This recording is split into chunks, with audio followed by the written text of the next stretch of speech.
دیکھیے ڈاکٹر صاحب، پہلی بات تو یہ ہے کہ انڈیا نے گزشتہ ایک سال میں سوا سال میں جب سے نریندر مودی آئے ہیں اس وقت سے کوئی پھول نہیں تقسیم کیے ہیں. آپ یاد رکھیے گا انہوں نے کبھی ادھم پور کے واقعے کے اندر کوئی اپنے ہاتھ میں سے پرووربیل جو ریبٹ ہے وہ نکال کے ہمیں دکھایا ساری دنیا کو کہ دیکھو جی پاکستانی پکڑا گیا، بعد میں پتہ چلا وہ خود کشمیری ہے اور اسی سائڈ کے کشمیر کا ہے. اسی طرح سے وہ بوٹ کنٹروورسی آپ کو یاد ہوگی جس کے اندر انہوں نے مچھیروں کی ایک کشتی کے بارے میں ایسی ٹال ٹیلز بتائی تھی اور پھر آگ لگ گئی.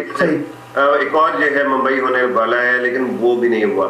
ڈاکٹر صاحب میرے خیال میں دنیا بہت چینج ہو گئی، پاکستان بہت تبدیل ہو گیا، اور اس کی سب سے بڑی اگزامپل یہ ہے کہ میں دو باتوں پہ کہتا ہوں کہ آج سے 12-14 سال پہلے جب واجپئی صاحب آئے تھے پاکستان اور آج کے دنوں میں کیا فرق ہے، تو مجھے دو چیزیں نظر آتی ہیں. ایک تو یہ ہے کہ پاکستان کے تمام انسٹیٹیوشن ایک پیج پہ ہیں، اور یہ امریکہ کیونکہ پاکستان کے ساتھ اب بہت زیادہ انٹریکشن میں ہے تو وہ یہ انڈرسٹینڈ کر سکتا ہے کیونکہ وہ آبزرو بھی کر سکتا ہے، ان کے پاس انفارمیشن کے ذرائع ہوتے ہیں.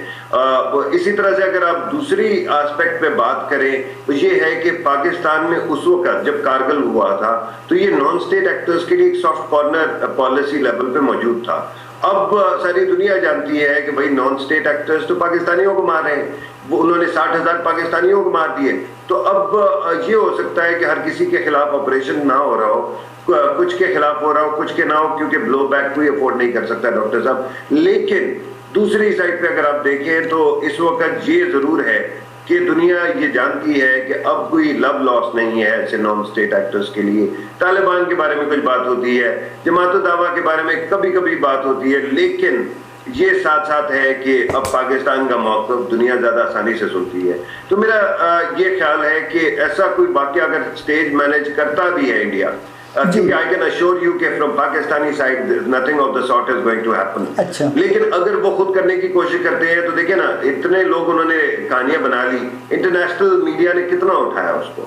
جہاں تک آپ نے نیو یارک ٹائمز کی سٹوری کی بات کی تو میں آپ کو یہ بتا دوں کہ نیو یارک ٹائمز کی سٹوری کے اندر ایک آسپیکٹ جو ہے وہ سٹوریز کے اندر انٹرسٹنگ ہے، وہ کہ وہ براہ راست تنقید کر رہے ہوتے ہیں پاکستان پہ، لیکن اگر آپ ان کو ذرا سرفیس سے نیچے جا کے ان کے ایڈیٹوریلز دیکھیں تو وہ انڈائریکٹلی یا ڈائریکٹلی پاکستان کے سپورٹ میں ہی بات کر رہے ہوتے ہیں.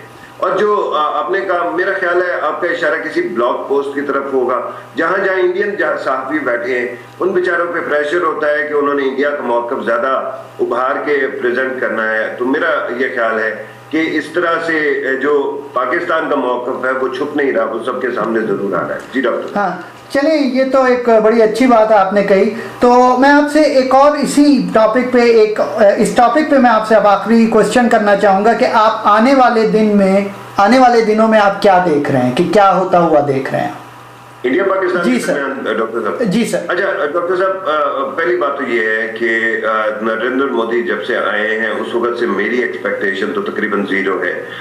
میرا یہ ماننا ہے، اور آج سے سال پہلے تک یہ لگ رہا تھا، چند مہینے پہلے تک یہ لگ رہا تھا کہ کہیں انڈیا کے اندر جو ہاکس موجود ہیں وہ کوئی جنگ نہ شروع کرا دیں، کیونکہ یہ خدا نہ خاصہ اگر ہو جائے تو کوئی ایٹمی جنگ ہوگی، جوہری جنگ ہوگی اور وہ بڑا نقصان کرے گی.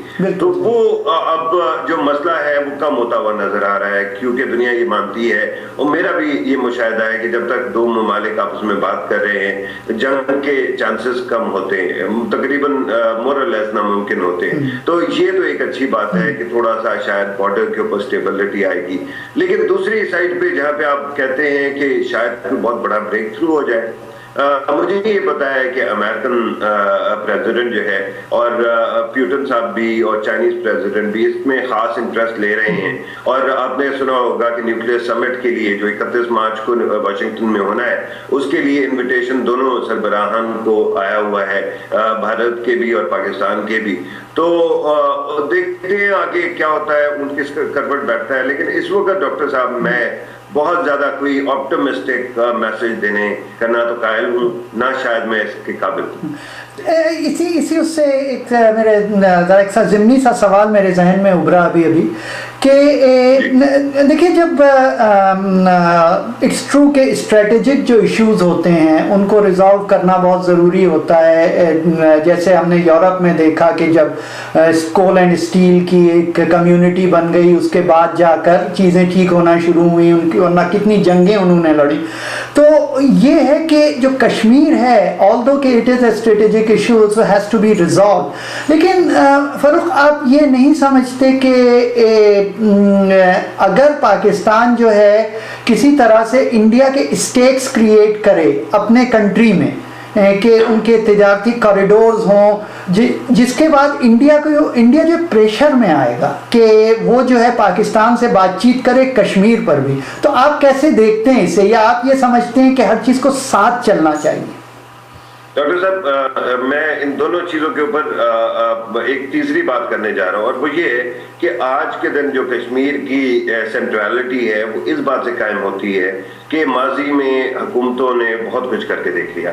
آپ کو پتا ہے پرویز مشرف کے زمانے میں ٹریڈ کی انٹرسٹ بھی کریٹ کیے گئے. آپ کو پتا ہے کہ افغانستان اور انڈیا کا جو ٹرانزٹ تھا وہ کافی عرصے تک بغیر کسی روک ٹوک کے چلتا رہا. اس طرح سے اور بہت انٹرسٹ پیدا کیے گئے. پھر زرداری صاحب کے زمانے میں ان کی فلمیں تک پاکستان میں اجازت دے دی گئی کہ وہ ہمارے سنیماز میں چلے. درمیان میں کہیں پہ انڈین ڈرامے بھی ہمارے ٹی وی پہ آنا شروع ہو گئے. تو اس کے بعد میں تو یہ کہوں گا کہ ہم نے دیکھ لیا ہے کہ انڈیا ان چیزوں کو پریشر کے طور پہ نہیں لیتا. اگر آپ جتنا بھی ان کو وہ کر دیں, انڈیا کا اور پاکستان کا ڈاکٹر صاحب سب سے بڑا مسئلہ یہ ہے کہ یہ دونوں ممالک وہ ہیں جن کے اندر اچھی خاصی پاورٹی ہے, لیکن اس کے باوجود یہ لوگ ہر آرگومنٹ کو, ہر مسئلے کو پولیٹیکل سمجھتے ہیں, اکنامک نہیں سمجھتے. اگر یہ اکنامک آرگومنٹ کو پرائرٹی دینے والے ہوتے تو آج تک یہ 4 جنگیں نہ ہوتی. اس کی وجہ یہ ہے کہ بھارت آج اپنے آپ کو بہت بڑی اکانومی کہہ لے, لیکن فیکٹ یہ ہے کہ ابھی بھی اس کے کروڑوں لوگوں کے پاس بجلی نہیں ہے, ابھی بھی وہاں پہ غربت بہت زیادہ ہے, اور وہ جو سپر پاور ایمبیشن ہے وہ اس طرح کی پاورٹی کے ساتھ ڈاکٹر صاحب نہیں چل سکتا. پاکستان کی پرائرٹی کا بھی یہی مسئلہ ہے. تو اگر آپ یہ کریٹ بھی کر دیں گے تو نتھنگ ایکچولی ورکس. میرے خیال میں آپ کو کشمیر پہ کافی خاطر خواہ محنت کرنی پڑے گی, ورنہ انڈیا اور پاکستان کے درمیان جو کڑواہٹ ہے وہ کم نہیں ہوتی بھی, مجھے بڑھتی رہے گی. اچھا تو چلیں ہم نے بات کی فاروق پتافی صاحب سے بھارت اور پاکستان کے تعلقات پر. تو ان کے ہونے کے ہم لوگ بڑی غلطی کریں گے اگر ان سے کچھ بے نظیر بھٹو صاحبہ کے جو ٹرائلز ہیں ان پہ بات نہ کریں. تو ہم ان سے ذرا سے اس پہ رائے لیں گے. تو فاروق یہ بتائیے کہ جس طرح سے ہیرالڈ منوز نے اپنی کتاب میں جو ڈسکشنز کیے ہیں, جو کہ ان کو یہاں بلایا گیا تھا as a U N commission کا لیڈر کے حساب سے, پھر ان کے ساتھ جو ان کو جا کے روکا گیا, پھر ان کو ایک رپورٹ دے دی گئی کہ آپ یہ رپورٹ پبلش کر دیجئے گا اکارڈنگ ٹو ہم. تو آپ بتائیے ہم کہاں جا رہے ہیں؟ کیا بے نظیر صاحبہ کو کبھی انصاف ملے گا؟ ڈاکٹر صاحب پہلی بات تو یہ ہے کہ جس ملک کے اندر ذوالفقار علی بھٹو کو ابھی تک انصاف نہ ملا ہو, وہاں بے نظیر بھٹو کو انصاف ملنے کی باتیں تو بہت دور کی ہیں. لیکن میرا اپنا یہ خیال ہے کہ ذوالفقار علی بھٹو کی معاملے میں تو ہمارے سامنے سب شواہد تھے, ساری کہانی موجود تھی, لیکن اس کے باوجود ہم نہیں کر پائے. محترمہ کا معاملہ جو ہے وہ ذرا تھوڑا سا ٹیڑھا ہو گیا ہے. اس کی وجہ یہ ہے کہ آپ نے منیر صاحب کی جو کتاب کا ریفرنس دیا اور دیگر کتابیں بھی, اس کے اندر یہ خاص طور پہ دکھایا گیا کہ کتنا ڈس انٹرسٹڈ لوگ تھے اس وقت ڈاکومنٹ کرنے پہ اور کس طرح سے چیزوں کو سٹال کیا گیا. لیکن اس کے ساتھ ساتھ ایک اور معاملہ جو ہے وہ مجھے یہ لگتا ہے کہ جو بہت امپورٹنٹ شواہد یا لوگ موجود تھے جو وٹنس کے طور پہ ہوتے ہیں, جن کا کوئی رول بنتا ہے, چاہے وہ خالد شہنشاہ ہو, چاہے جو ہے وہ ایسے اب چلے گئے, تو اس کے بعد جو ہے اب جتنا بھی ہم ریسرچ کرنا چاہیں وہ کر لیں, لیکن جو فیکٹس ہیں وہ اب آپ کے سامنے اس طرح سے نہیں آ سکتے جس طرح سے شاید ان کے اساسینیشن کے امیڈیٹلی بعد آ سکتے. ہاں یہ بہت بڑا سوال ہے کہ ایسی انویسٹیگیشن کو کیوں سبوٹاج کیا گیا, اس پہ لوگوں کو تنگ کیا جا سکتا ہے, اس پہ لوگوں کو سزا دی جا سکتی ہے. وہ ایکٹ تھا میرا خیال میں اب یہ ریالم آف اسپیکولیشن میں ہے اور ایک سیدھی سی بات ہے ڈاکٹر صاحب کہ جب جو پارٹی ان کے نام پہ ووٹ لیتی ہے جی اگر اس کو جلدی نہیں تھی کسی فیکٹ تک پہنچنے کی تو پھر آپ کے میری جلدی سے کیا ہوتا ہے؟ تو آپ فروخ یہ کیسے دیکھتے ہیں کہ آپ دیکھیے آپ کو یاد ہوگا کہ جب شاہ نواز بھٹو صاحب کا مرتضیٰ بھٹو صاحب کا اسیسینیشن ہوا تھا تب پرائم منسٹر نے رائے ہیریج کی لیڈرشپ میں جو کہ ایک میٹ پولیس کے ریٹائرڈ لوگوں کو بلا کے انویسٹیگیشن کروائی. پھر لیاقت علی خان کے زمانے میں بھی میٹ پولیس نے آ کر اس کی انویسٹیگیشن کی. پھر بے نظیر صاحبہ کے اس میں بھی یو این بھی آئی, میٹ پولیس بھی آئی, اینڈ اسکاٹ لینڈ یارڈ میرا مطلب ہے. تو یہ بتائیے یہ کیا ہم لوگوں کا وتیرہ ہے کہ ہم کیوں ہمیشہ باہر کے ایک سوورن کنٹری ہوتے ہوئے ہم کیوں یہ باہر کے لوگوں کو بلا کر انویسٹیگیشن کرواتے ہیں اور اس کا کوئی رزلٹ بھی نہیں آتا, پھر ان کو کام بھی نہیں کرنے دیتے ہیں؟ ڈاکٹر صاحب یہ بڑا انٹرسٹنگ سوال ہے اور میرے خیال میں اس کی 2-3 وجہیں ہیں. ایک تو یہ ہے کہ پاکستان کے بارے میں یہ کہا جاتا تھا کہ ہم ایک ڈکٹیٹرشپ رہے ہیں اور یہاں پہ جو سٹیک ہولڈرز ہیں یا ان کے اوپر بڑا ایک رولر کا, خاص طور پہ اگر وہ ڈکٹیٹر ہو تو اس طرح سے آہستہ آہستہ چیزیں جو ہے کسی وہ مان پڑ جاتی ہیں اور لوگ انویسٹیگیشن کے اوپر زیادہ وہ ریلائی یا وہ نہیں کرنا چاہتے, اس سے زیادہ ایکسپیکٹیشن نہیں رکھتے ہیں. لیکن باہر کیا یہ تو ایک آسپیکٹ ہے. دوسرا شاید یہ بھی ہوگا کہ پاکستان کے پاس اتنے زیادہ انویسٹیگیٹو سکل بھی نہیں رہے ماضی میں, لیکن اب یہ سلسلہ رک جانا چاہیے. اس کی وجہ یہ ہے کہ آپ نے پاکستان کے لیڈران کا تو صحیح بتایا کہ لیاقت علی خان ہوں, چاہے مرتضیٰ بھٹو ہوں, چاہے بے نظیر بھٹو صاحبہ ہوں, ان تمام کے مسٹریز موجود ہیں. اور ضیاء الحق کے بارے میں بھی یہ کہا جاتا ہے نا کہ ان کا جہاز بھی پھٹ گیا اور اس کے بارے میں بھی ہمارے پاس زیادہ ڈیٹیلز نہیں ہیں. لیکن دنیا بھر میں ڈاکٹر صاحب جتنی بھی پولیٹیکل اس طرح کے اسیسینیشن یا ڈیتھس ہوتی ہیں اس کے اندر آپ کو بہت زیادہ انویسٹیگیشن میں نکلتا ہوا کچھ نظر نہیں آتا. اگر آپ جو ہے انڈیا کی بات کر لیں تو شاستری صاحب جو ہے وہ وزیر اعظم تھے اور مارے گئے. اچھا, اسی طرح جان ایف کینیڈی کی بات کر لیتے ہیں, ان کے بھائی کی بات کر لیتے ہیں باب کینیڈی کی. تو ان تمام چیزوں میں اب نکلتا کچھ نہیں ہے. ہم فکشن لکھ سکتے ہیں, ہم ہسٹری لکھ سکتے ہیں, ہم ہسٹوریکل فکشن لکھ سکتے ہیں, لیکن مجھے لگتا ہے کہ اس سے زیادہ بات آگے نہیں بڑھے گی. اچھا, تو یہ نہیں کہ بس یہ وہی ہے ایک طرح کا کینیڈی کا اسیسینیشن ہے, یا یہ کہیں کہ شاستری جی کا سڈنلی ہارٹ اٹیک ہو جانا وہاں تاشقند میں, یہ مطلب وہی چیز رہے گی, اس کا کبھی کچھ پتہ نہیں چلے گا. جی, ان کا بیٹا آج بھی کہہ رہا ہے نا کہ ان کو قتل کیا ہے. اس طرح کی اور بہت ساری کہانیاں ہیں. That's true. اور کلدیپ نائر صاحب نے بڑی تفصیلات بھی لکھی ہیں, پڑھی ہوں گی آپ نے اس کے اوپر, وہ بھی کافی انہوں نے کنٹروورشل بنا دیا ہے اس ڈیتھ کو.